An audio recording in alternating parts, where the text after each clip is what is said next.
नमस्ते, मैं हूँ अर्पिता, आप सभी की प्यारी दोस्त और मेरे इस चैनल में एस्ट्रोफेथ अर्पिता में आप सभी लोगों का हार्दिक स्वागत है।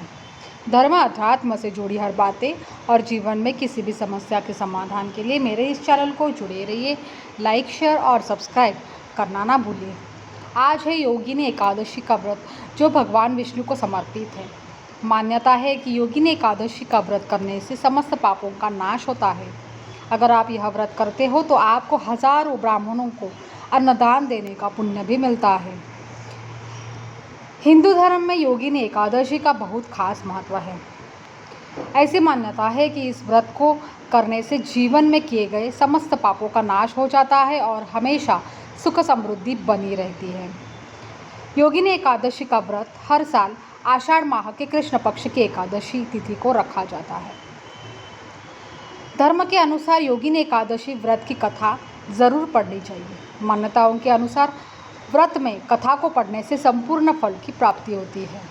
यदि आप भी भगवान विष्णु की असीम कृपा और समस्त पापों का नाश करने के लिए योगिनी एकादशी का व्रत कर रहे हैं तो यह हिंदी में आपको मैं कथा पढ़ के सुना रही हूँ। पौराणिक कथा के अनुसार स्वर्गलोक में अलकापुरी नगरी में कुबेर नाम का राजा रहता था। यक्षराज कुबेर भोलेनाथ का बहुत बड़ा भक्त था। वह भोलेनाथ की रोजाना श्रद्धापूर्वक पूजा करता था।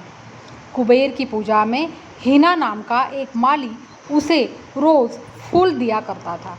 एक दिन की बात है, माली अपनी सुंदर पत्नी विशालाक्षी के साथ हास्य विनोद और रमण करने में मग्न हो गया, जिसकी वजह से वह राजा को फूल नहीं दे पाया। दोपहर तक माली का इंतजार करने के बाद यक्षराज ने अपने सैनिकों को माली के न आने का कारण पता लगाने को कहा।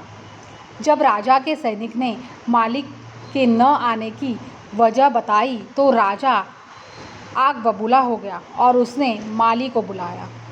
माली के आने पर राजा ने कहा, तुमने मेरे पूजनीय भगवान शिव का अनादर किया है, इसलिए मैं तुम्हें श्राप देता हूँ कि तुम्हें स्त्री का वियोग सहना पड़ेगा और मृत्यु लोक में जाकर तू कोढ़ी हो जाएगा।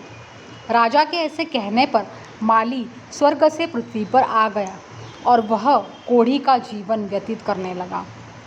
माली की पत्नी हेम माली भी भिखारिन की तरह जीवन व्यतीत करने लगी। माली को भी अपनी पत्नी की याद सताने लगी, लेकिन श्राप की वजह से अपने दुख को कम नहीं कर पाया। एक दिन की बात है, मालिक घूमते घूमते मार्कंडेय ऋषि के आश्रम में आ गया। ऋषि ने माली की ऐसी दुर्दशा देखकर उससे ऐसा होने का कारण पूछा। तब माली ने ऋषि को सारी बात बताई। पूरी बात सुनने के बाद ऋषि मार्कंडेय ने हेम माली को योगिनी एकादशी व्रत करने को कहा। तब उसने ऋषि की आज्ञा से विधि विधान से आषाढ़ माह के कृष्ण पक्ष की एकादशी तिथि को योगिनी एकादशी का व्रत रखा। व्रत के प्रभाव से माली श्राप से मुक्त होकर पुनः स्वर्गलोक जाकर अपनी पत्नी के साथ सुखी जीवन व्यतीत करने लगा और उसका कोढ़ भी हमेशा के लिए खत्म हो गया। जो भी यह व्रत करता है उसको सुंदर काया मिलती है। अगर किसी को भी त्वचा से संबंधित कोई भी रोग हो और वो व्यक्ति यह व्रत कर ले तो उससे सुंदर काया की प्राप्ति होगी और उसका रोग भी नष्ट हो जाएगा। हरि ओम।